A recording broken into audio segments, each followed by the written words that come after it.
नमस्कारम। आज काफ़ी टाइम बाद आप लोगों के सामने रूबरू हुआ हूँ।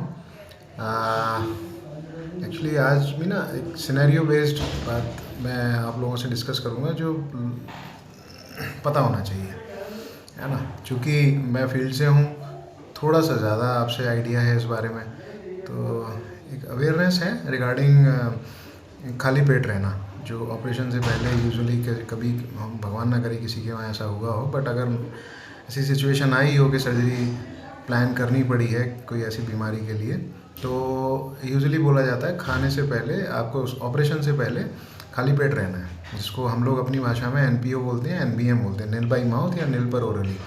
तो हर कुछ कैसा फूड लिया है उसके हिसाब से रिकमेंडेशंस हैं। आपने सॉलिड फूड लिया है तो 6 to 8 आवर्स का गैप होना चाहिए सर्जरी से और खाने के बीच में, ठीक है। अगर आपने चाय कॉफ़ी दूध लिया है तो मतलब क्लियर फ्लूइड नहीं है ना वो, तो उसके लिए 4 आवर्स होना चाहिए, और क्लियर फ्लूइड लाइक वाटर के लिए 2 आवर्स इज सफिशिएंट। तो ये अभी क्योंकि अभी एक हमारे OT में एक केस कैंसिल हुआ है जस्ट बिकॉज ऑफ इनएडिक्वेट NPO।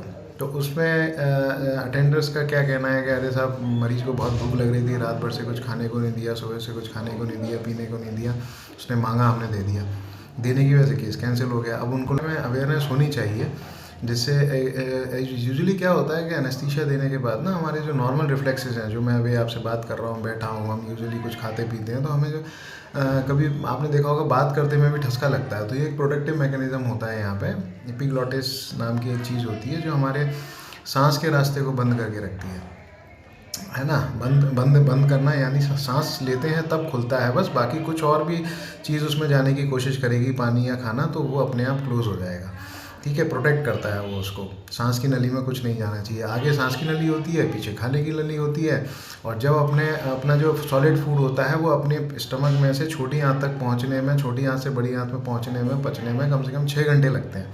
तो वो जब नीचे के अपने डाइजेस्टिव सिस्टम में पहुंच जाएगा तो ऊपर मूर्छित अवस्था में ऊपर आना, मुंह में आना और उल्टी के फॉर्म में आना और सांस की नली में जाना, ये अगर 6 घंटे से ऊपर की बात है, 4 घंटे से ऊपर की बात सेमी सॉलिड फूड में है, मतलब चाय पानी में है, और पानी में 2 घंटे की बात है, तो कम चांसेस है वो आए मुंह में आएगा और सांस की नली में जाएगा। तो ये बचाने के लिए हम लोग ये करते हैं, क्योंकि जो बेहोशी की दवाइयों से खुद के सेल्फ रिफ्लेक्सेस पे कंट्रोल चला जाता है, रिफ्लेक्स चला जाता है। रिफ्लेक्स जाने की वजह से हम लोगों को एस्पिरेशन का या सांस में की नली के थ्रू फेफड़ों में जाने के चांसेस बढ़ जाते हैं फूड के, इसलिए ये रिकमेंडेशन की गई है। और ये बहुत इम्पॉर्टेंट है, बहुत इम्पॉर्टेंट है।